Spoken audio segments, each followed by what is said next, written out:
नमस्कार साथियों, आज हम संविधान सभा की आलोचनाओं के बारे में पढ़ेंगे।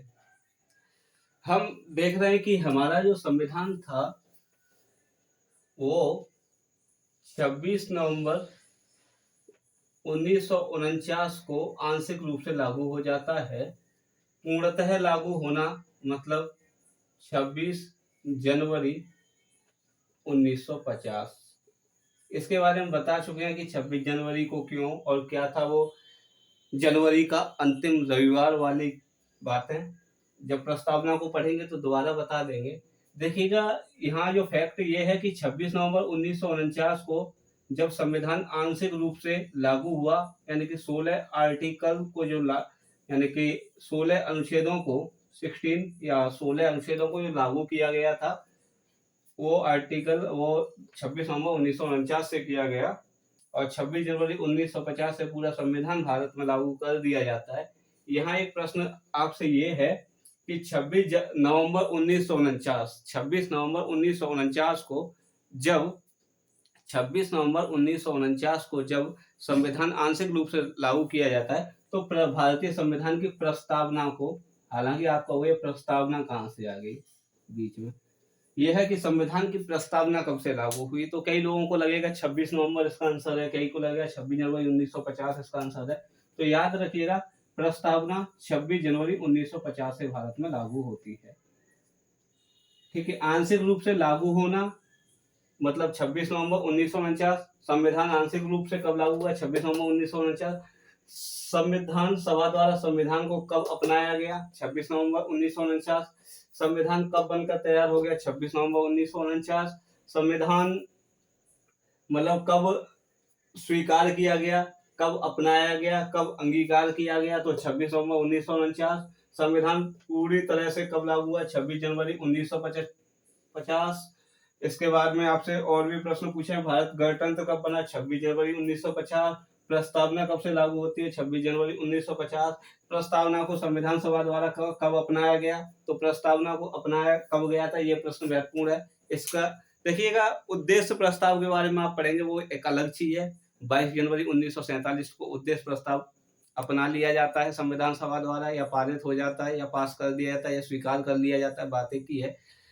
13 दिसंबर 1946 को पंडित नेहरू संविधान सभा के समक्ष संविधान उद्देश्य प्रस्ताव को पढ़ते हैं, वो एक अलग बात है। लेकिन मेरा प्रश्न आपसे ये है कि प्रस्तावना को संविधान सभा द्वारा कब स्वीकार किया गया था, यानी कि जो वर्तमान प्रस्तावना है इसको संविधान सभा द्वारा कब स्वीकार किया था?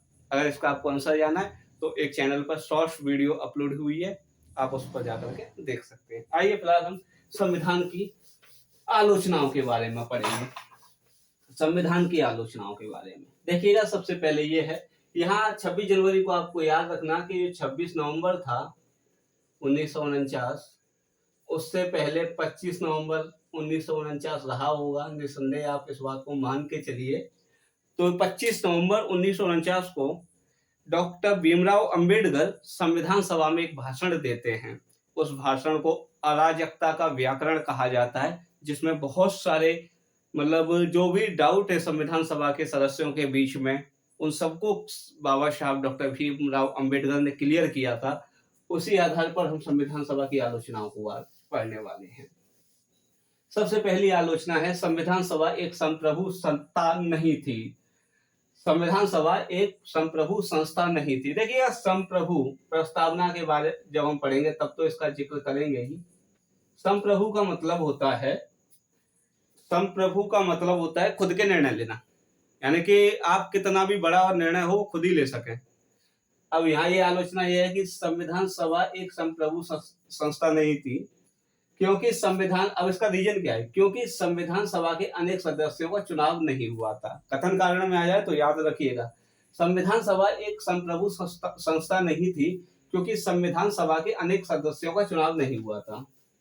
ये बात सही है और इस बात में दम है। उसका एक रीजन ये है कि अनेक सदस्यों का चुनाव नहीं हुआ, क्योंकि हमें पता है 389 सदस्य होने थे, जिसमें देशी भारतों के लिए 93 सदस्य होने थे, और यहाँ जो सदस्य होने थे वो 296 थे।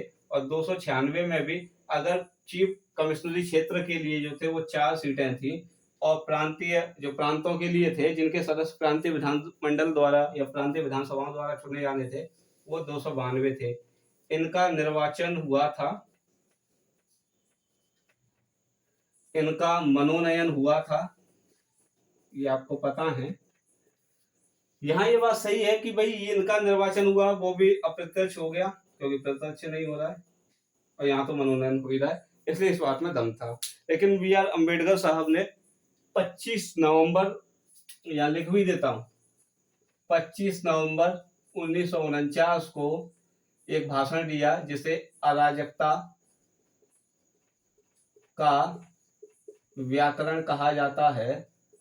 ये एक प्रश्न में पूछ लिया था कि उस भाषण का क्या नाम है, जो 25 नवंबर 1949 को संविधान सभा में डॉक्टर अम्बेडकर ने दिया था। वहां उन्होंने इस बात का क्लियर किया कि हमारे पास समय कम था, धन इतना था नहीं, तो हम चुनाव करा कैसे पाते, और देश की जनसंख्या चुनाव के लिए अभ्यस्त भी नहीं थी। आप सोचिए, जो चीज कभी हुई नहीं, उसको नव भारत में जब स्वतंत्रता मिली नहीं है, क्योंकि स्वतंत्रता तो 15 अगस्त 1947 को मिलती है, तो कैसे ये संभव थी चीजें। अगला है, देखिएगा, पुस्तक का नाम है ग्रेनवेल ऑस्टिन की एक पुस्तक है, ये एक मतलब इतिहासकार हैं।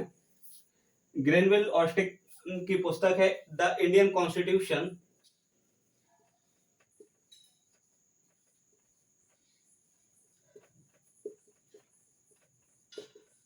और इसको बोला गया कॉर्नर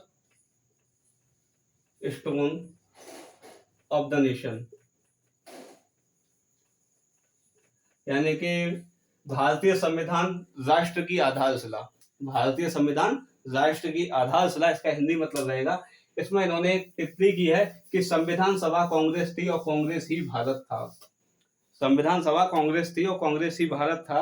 ये टिप्पणी देखा जाए तो इसका खंडन किया जा सकता है। क्यों किया जा सकता है? उसका एक कारण था कि देखो, सबसे बड़ा दल, आप देखिएगा कि जो चुनाव हो रहा होता है 296 सीटों पे होना था, ठीक है, 292 प्लस 4 वाली अगर देखें तो 296 सीटों पर चुनाव होना था, और जुलाई 1946 में चुनाव हो जाता है।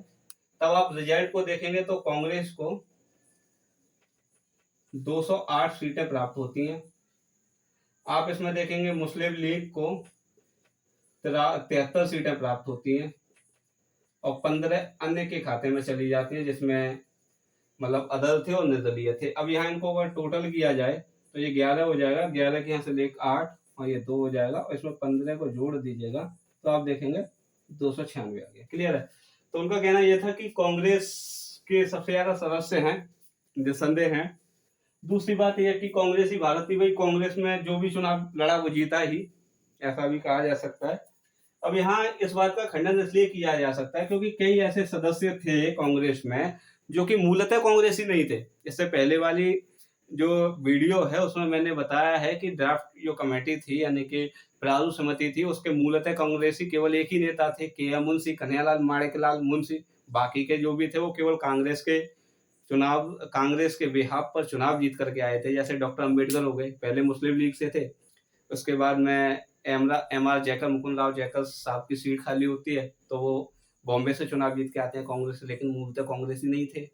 दूसरा देखेंगे डीपी खेतान साहब हो गए, मतलब देवी प्रसाद खेतान, जो कि एक व्यापारी थे। आप खेतान मतलब आपको पता होगा कि पहले ट्यूबलाइट वगैरह की एक कंपनी हुआ करती थी, आज भी चल रही है, वो बिजनेसमैन थे। आप देखेंगे श्यामा प्रसाद मुखर्जी जो आरएसएस से थे, लेकिन फिर भी वो चुनाव जीत करके आते हैं कांग्रेस की। तो ऐसे कई थे, तो ये इस बात को भी हम खंडन कर सकते हैं, क्योंकि ऐसा नहीं था क्योंकि कांग्रेस में कई ऐसे नेता थे जो मूल रूप से कांग्रेसी नहीं थे, लेकिन कांग्रेस के बिहाफ पर चुनाव जीत के आए थे। क्लियर है? तीसरी जो होती है संविधान सभा की, एक बड़ी यहाँ देखो कंफ्यूजन रहता है। एक कहा जाता है कि संविधान सभा एक ही जाति का समूह है, या एक यह हिंदुओं की सभा है। यहां समझना कि संविधान सभा एक ही जाति का समूह है, ये जो टिप्पणी थी ये विंस्टन चर्चिल की थी, जिसको आप विंस्टन चर्चिल बोल देते हैं। क्लियर है जी?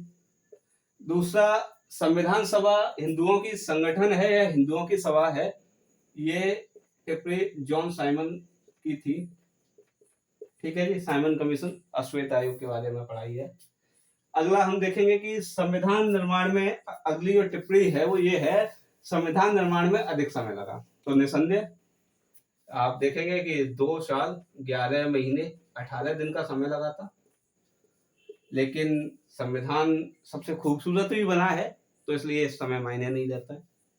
अगली टिप्पणी है कि संविधान साहित्य की चोरी है।